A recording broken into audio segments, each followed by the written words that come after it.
Hello and welcome to the NESN Pregame Chat. My name is Zack Cox. I am joined here by Dakota Randall and Matt Chatham. We will be previewing the Patriots Week 2 matchup with the New York Jets at MetLife Stadium in East Rutherford, New Jersey. Both of these coming off Week 1 losses. The Patriots lost by 1 to the Miami Dolphins in Week 1. The New York Jets lost to the Carolina Panthers. So both teams will be looking to bounce back and get back in the win column in this game. But before we get into all of our preview items for this game, some late breaking news over the last couple of days. The Patriots will be without starting right tackle Trent Brown in this game. He was officially ruled out Saturday with a calf injury. Calf injury limited him to one drive in last weekend's game, limited him in practice all week. So the Patriots will be replacing a starting offensive lineman in this game. They'll also be without starting outside linebacker Kyle Van Noy, who did not practice this week and was ruled out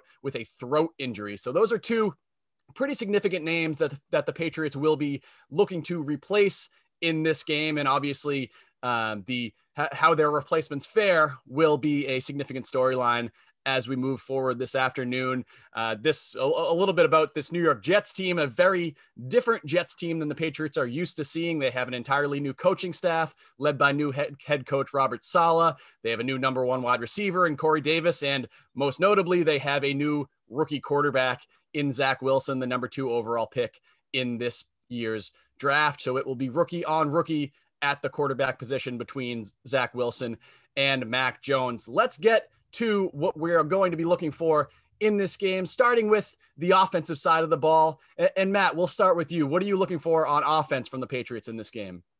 Yeah, I know it's never the biggest talking point necessarily, but an offensive lineman like Trent Brown not being available, I don't think it changes necessary outcome. It's just sort of how you get there. And I think we need to talk a little bit about point of attack. And that just really means where sort of the focus of a play is and why my spirits were so high for the year. And I think sort of the prognostication about what kind of offense could be is because I thought they had this rarity. You know, you have a window at left guard and you have Trent at right, really position for position across the 32. Those are the two more physical at their respective spots as far as body moving. You can see that early 35-yard run that Damien Harris had against the Dolphins, and just look at the space he had. Trent Brown literally cleared out a 315-pound man 8 yards down the line. It was all Trent Brown, you know, and then Damien did an excellent job with the cut after the first 5. But I say that, and it sort of should revert fans' mind back to a year ago. You know, that was an offensive line that did awful well, still was a very high-end running unit, albeit with more of a mobile quarterback, but without Trent Brown, right? So you get into sort of different kinds of runs. And I think it is imperative, and we'll talk about this when we get to the Jets portion as well, that running game be sort of the precursor to everything they do. You don't ever want to get a situation as good and as impressive as Mac Jones was, where it's, hey, we can't run the football today, Mac, throw it 45 times. A lot of the great work he does is cycling through reads, making sure pressures aren't in your face because there's an and/or thing with run pass, and making sure that the guy just doesn't sit and gun and get teed off on, especially with, you know, losing a pass protector like Trent Brown as well. So where I'd like fans to send their eyeballs, sort of you can do the spot cam if you happen to be lucky enough to be down in New York, or if you're just watching it on your TV, take a look at Mike Onwenu. I really think that the combination you prefer with Wynn and Wynn at left tackle and Onwenu at left guard, I think the best sort of entry point for plays, how you do it, whether or not you're trapping, whether or not you're just riding a double team between those two guys. I really think the focus of where things start and where you'll find the most success will generally track behind Michael. So they're a little more balanced when you're the other group. We may expect Durant or Haran at the other right tackle spot. We don't really know what it'll be. I think they're different kinds of players, but when you lose a dominant presence like Trent, I think you have to look back to where your other strength is. And that double team group between Mike and Wynn is really the strength of this offense. They eat behind that, and, you know, no blood, not having Trent. If they're not able to sort of find an entry point that's more successful, maybe you do in a situation where Mac has to throw it 35-ish kind of times. And I don't think that suits the offense as well. There has been some speculation that the Patriots might move Mike Onwenu over to right tackle to replace Trent Brown, because Onwenu did play very well at that position last year. I would be a little bit surprised, though, if that does happen. We talked to Onwenu this week, and he said he hasn't really worked at right tackle at all since the start of training camp. Looks like the Patriots are focused on keeping him in that left guard spot. And as you mentioned, Matt, we'll probably see either Yasir Durant or Justin Herron in at that starting right tackle spot. Durant was with the first team offense during one brief practice period earlier this week, but you never know if that's misdirection on Bill Belichick's part. So that's probably not something that we'll find out until shortly before kickoff. Dakota, what are you going to be looking for offensively in this game? Yeah, guys, I want to see just a lot more aggression from this Patriots offense. I think there was a lot of talk this week about the Patriots being too conservative, and I believe that too coming out of that game. I was among those saying I think the Patriots handcuffed Jones. But as the week went on and as we went back and watched the game, I kind of backed off that take a little bit because, listen, he threw 39 times in his first game, his first start in the NFL, and I just think he took some shots down the field in the second half. So I don't think it was this total, they just didn't let Mac Jones let it rip. I think there was some of that, but still, especially in the red zone, I want to see the Patriots ramp up the aggression and take some shots because I think they have the weapons to do it now. I think, last game, unless you count the time where Mac Jones threw it out of the back of the end zone, I don't think he threw the ball over the goal line a single time. The touchdown pass to Nelson Aguilar was caught around the 10-yard line and ran in.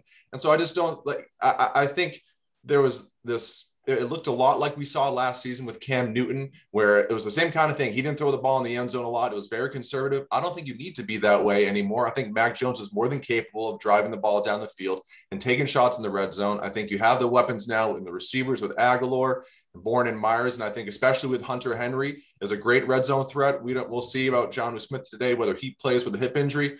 But I just think I want to see the Patriots take more shots. And I think that also extends to the way they've been approaching drives as a whole, because Zach, you and I talked about this earlier this week, but one of the frustrating things about me for the game against the Dolphins is it looked very similar to what we saw last season when Cam Newton was leading the Patriots offense. And part of that was these long drawn out drives of 13, 14 plays, only going 60 yards or so. And they get down to the red zone and it's runs, it's short passes, and then of course penalties and fumbles that would either make them go backwards or turn the ball over. And I just think you don't really need to do that anymore. And I also think you can live that way, scoring only 17 to 20 points if your defense is so good that it doesn't matter. But I think this defense is good, but it's not so dominant that you can live just scoring between 17 and 20 points. I think the Patriots need to air it out a little bit, take some shots down the field. And when they get down in the red zone, let Mac Jones try and find some of these new weapons and put some points on the board, because unlike last season, I think they're more than capable of being a bit more aggressive all over the field, but especially in the red zone. Yeah, red zone execution, obviously a major issue for the Patriots last week. They only scored one touchdown in 4 red zone trips. And even on that touchdown, that required a defensive penalty to extend that drive. Right. You saw turnovers in the red zone. You saw penalties in the red zone. So that's certainly something the Patriots are going to have to clean up here in week 2. For me, offensively, I'm curious how the running back rotation looks overall. Damien Harris ran the ball very well in week 1, 100 yards on 23 carries. He did have the very costly late game fumble in the red zone, but I don't think that is going to kind of knock him from lead back status in this Patriots offense. I think he is the unquestioned number 1 back on this team. And I think he'll continue to see a reasonably heavy workload in this game. Now, maybe they'll dial that back a little bit because he did look a little bit fatigued near the end of that game. He had the 3rd most carries in the NFL in week 1, 5th most touches. Maybe they'll try to kind of dial that back for him slightly, but I do think you'll see another busy day for Damien Harris in this game. But it's going to be interesting to see who the Patriots utilize behind him, because Ramondre Stevenson is the player they want to be that Sony Michel replacement, that number 2 back, the guy that can spell Harris. But Stevenson had a pretty miserable debut last week. He lost a fumble. He got blown up by Landon Roberts in pass protection, and that basically ended his day. He only played 5 offensive snaps, didn't play at all on special teams. And we'll see how the Patriots approach that this week. Does Stevenson get another opportunity in that role, or do the Patriots give this one to JJ Taylor? JJ Taylor was inactive in week 1. He was a healthy scratch. I think you're not going to see Stevenson exiled to the inactive list for the entirety of this season. I think the Patriots need someone like him to contribute, but I wouldn't be shocked if this is a kind of send a message to a young guy type game where, hey, that's not how we expect our running backs to play. let's give JJ Taylor a shot here in week 2. So I'm going to be very interested to see how that whole situation transpires with the Patriots. Shifting gears now to the defensive side of the ball. Matt, what are you going to be looking for defensively from this Patriots team? Well, I would just say you have to look at what you're going against. And I think the Patriots played in a 33-point game a week ago, a relatively ball control for both sides group, 2 strong defenses, offenses that are sort of looking to find an identity. I think you look at the Jets coming out of a 33-point game of their own with 2 sort of uncertain offenses and teams that generally historically play pretty good defense. It's Robert Saleh. He's coming over from San Francisco. He's a defensive DNA kind of guy. And I know when you're generally pairing sort of 2 sets of groups, 2 groups against one another, and then sort of going against another team that does something similar. The last thing you want to do, especially with a young quarterback, is have 17 rushing attempts. That is putting an undue sort of pressure on a young guy. And Zach Wilson, sort of by profile, and now getting to watch a handful of games that this guy has played in, albeit some preseason games, he is pretty successful as a one-read, rip it in there kind of quarterback. So off of play action, he's also been good as when that one play's not there, one read's not there, his escapability is very good to keep the play alive and then get that dangerous, everybody alive, Jay Cutler kind of feel. If he's broken a pocket and he's going to throw it 65 yards, he's scary that way. So it's GTFB week, get the F back, which is usually what they say with a guy like Wilson. So I know that's being hammered in practice, but the important thing here is you'll see this with a lot of young quarterbacks. I mean, Mac Jones was airlifted here into a situation on a really strong team with a strong offensive line, a very deep back group, and a strong defense. The Jets aren't that situation. You go second overall, that's typically the case. They don't have a lot of investment, mid-round guys that haven't yet contributed much in the running game, and then an older vet in Tevin Coleman, who's a solid pro, but it's a mishmash of an offensive line kind of situation. Back then, I believe their best offensive player at left tackle. Big monster for them. He's out. So you're using George Fant, who's often been a right tackle, who's going to come play left tackle. And they were already relatively ineffective running the football. So that's a handicapped group.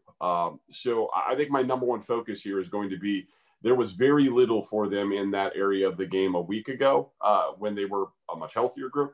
And now they take a tick back, but they do get to go home. But there cannot be any air in the running game because in the absence of that, I think you would actually invite Zach Wilson into the game style of drop back, be aggressive, go for it, pal, and make as many mistakes as he possibly can there with a 40 attempt kind of day. They'll be much better off if they're, getting into the 20 carry range and at least keeping a semblance of balance. It doesn't have to be mathematically perfect, but something that makes the play action real. Play action doesn't mean much when, the run gains are a yard and a half each and every time. Dakota, what's your defensive focus here this week? Yeah, I'm really looking at the linebackers, 2 players specifically, Josh Uche and Dont'a Hightower. Josh Uche, I expect him to have an increased role this week, and it may be a huge performance with Kyle Van Noy out with that mysterious throat injury. So I think Uche, he didn't play much in the first game after having a really strong preseason and training camp. He's fast, he's athletic, he's explosive. We did see that in a couple plays last weekend. And I just think, like you said, Matt, with Becton out and George Fant in, I think this could be a real opportunity for Josh Uche to get after the quarterback. You don't want to be disciplined. You don't want to let Zach Wilson get out of the pocket and start running around and making plays. But I think it's a great opportunity for Josh Uche to show what he can do. Again, fast, explosive, very athletic. The Patriots don't have a ton of that in their linebacking group. And off of that, I want to see how Dont'a Hightower looks in this game because he was not good last week. And, maybe that was rust. Maybe that's just age. I don't really know yet, but he also looked like he had a foot injury at the end of the game. We didn't hear too much about it this week. He seemed to indicate that he was all right, but if he's limited in any way, or if he's forced to come off the field because of the injury, I wonder how the Patriots are going to react to it because without Kyle Van Noy available to kick inside, suddenly you're doing Juwan Bentley. I wonder if maybe Adrian Phillips could come down to play a little linebacker because Zach Wilson last week really loved throwing to his running backs and his tight ends, so Phillips could help in that regard. But I do worry a little bit about the domino effect if Dont'a Hightower, again, is limited or unable to go. Maybe Josh Uche slides inside, which we saw a little bit in the spring. So again, just the linebackers, I want to see how it looks. I'm really excited to see what Josh Uche does, and I'm a little concerned about Dont'a Hightower and want to see how he rebounds after a tough first week. And Hightower even admitted last week was not his finest performance. He said, obviously, I need to play a lot better this week. Mine is along the same lines as what both of you have mentioned. This is a Jets team that allowed 6 sacks in week 1, that will not have its starting left tackle in this game because Mekhi Becton is out for the foreseeable future. And even watching the tape of that game from last week, you just saw free rushers everywhere. There was just all sorts of breakdowns on this Jets offensive line. Theoretically, on paper, this is a situation that the Patriots should be able to take advantage of, because from what we saw in the preseason with some of the new faces that the Patriots have in this front 7, this should be a very formidable pass rush with Uche, with Matt Judon, who we haven't mentioned yet. This is a team that should be able to get after the quarterback, and was able to get after the quarterback in some key situations against Tua Tagovailoa last week. But how can they kind of weather the injury to Kyle Van Noy? Kyle Van Noy had a number of impactful plays last week, and will we see Dante Hightower take another step back toward the Dante Hightower that we saw in 2019, or is this just kind of the player that he is at this point after sitting out for a full season? So that's certainly something that I'm going to be watching in this game, especially because there are still some concerns about this Patriots secondary, which does not have Stephon Gilmore. Let's move on to our final segment, the choice segment, the updated odds or the updated lines right now. Let me pull them up right now. It's Patriots are favored by 5.5 in this game with an over under set at 42.5. The Patriots have not lost to the Jets since 2015. They are 21-6 under Bill Belichick when facing rookie quarterbacks, but all 6 of those losses have come on the road, and 2 of them probably coincidentally have come against New York Jets quarterbacks. So, Matt, what are we thinking odds-wise, betting-wise in this game? Say it, every year we do this. The sucker bet of all bets is the first Patriots-Jets game, especially at the meaningful time of the year early in the season. If you run after a line with that, with 2 rookie quarterbacks going, just go ahead and Venmo me your money.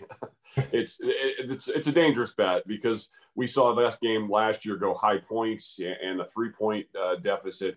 There's just too much uncertainty there for me. I think the thing to sort of hang your hat on, though, is style and understanding who's involved here. Robert Saleh, I think, has done a really nice job with that defense. I mean, I know they're not going to get sort of the accolades, or at least public notice, I guess, of the 32 that maybe Buffalo's or Miami's does, but I like what he's got going on there. There's a lot of team speed over there. Mosley's back. Quentin Williams is a really high-end player. Marcus May is a big hitting guy in the back end. The linebackers are fast and young. They're going to play his style. I don't think you're going to see the Jets in a lot of games where it's just high for both sides. I think they're going to be in a lot of these ball control games, which I love to hear, because I think that's the style the Patriots are going to play as well. Both these teams played in 33-point games a week ago. So 42.5 is low. We've seen some 43s, but it's still presuming 10 more than what they both did a week ago. So I tend to think the Patriots are going to have a little more luck defensively this week than they did last week against Miami. Better matchup for them, and I think the Jets offense is going to struggle to move the ball in their own right. But don't expect the Pats to go put up 30. That is enough in totality there to make me go ahead and roll with the under here on that 42.5. Dakota, where are you leaning here? Yeah, I'm looking at Hunter Henry over under 2.5 receptions. I'm pounding that over. Listen, in Hunter Henry's career, well, just look at last season. He only had 2 games of fewer than 3 catches, and one of those I believe he was hurt in, and 5 games of fewer than 3 catches if you go back to the 2019 season. For his career in 56 games, only 15 games of fewer than 3 receptions. And again, you're talking about when he was a rookie, not playing much, when he's been hurt. So this is what he does. He catches at least 3 balls almost every single game. And again, I know he's in a new offense and with a new quarterback, and he didn't show a ton last week, but in the second half, Mac Jones definitely looked Hunter Henry's way quite a bit. And I expect that to continue this week against the Jets defense. And especially if they get into the red zone, I think Hunter Henry is especially good as a red zone target. And I just think, again, he's shown throughout his career, he catches at least 3 balls, if not more. And so I'm pounding that over easily. And Jonnu Smith actually enters the game with the same over under 2.5 receptions, but I'm not touching that one because of the injury. We just don't really know what to expect. Yeah, I really like that pick. It seemed like Mac Jones and Hunter Henry were able to develop a bit of a connection in the second half of last week's game. I'm also going with a player prop. I'm going with James White over 25.5 receiving yards. We saw James White really have, he looked more like the old James White last week. He had 6 catches, 7 targets, right around 45 receiving yards. And it was really interesting this week to hear running backs coach Ivan Fears talk about James White. He says that having Mac Jones in this offense rather than Cam Newton is going to be very good for James White. I think you're going to see James White sort of shift back a little bit toward the James White that we saw earlier in his career, because obviously last year was not the most productive season for him, a difficult season on and off the field. But I'd be pretty confident that James White over 25.5 receiving yards, that could be 2 catches. So I think that's a pretty safe play in this game. And that will do it for this week's NESN Pregame Chat. Thank you all for joining us. You can follow Matt on Twitter at Chatham58. You can follow Dakota at Dak Randall NESN, and you can follow me at Zack Cox NESN. And of course, you can follow along with all of our Patriots coverage before, during, and after this week's game on NESN.com.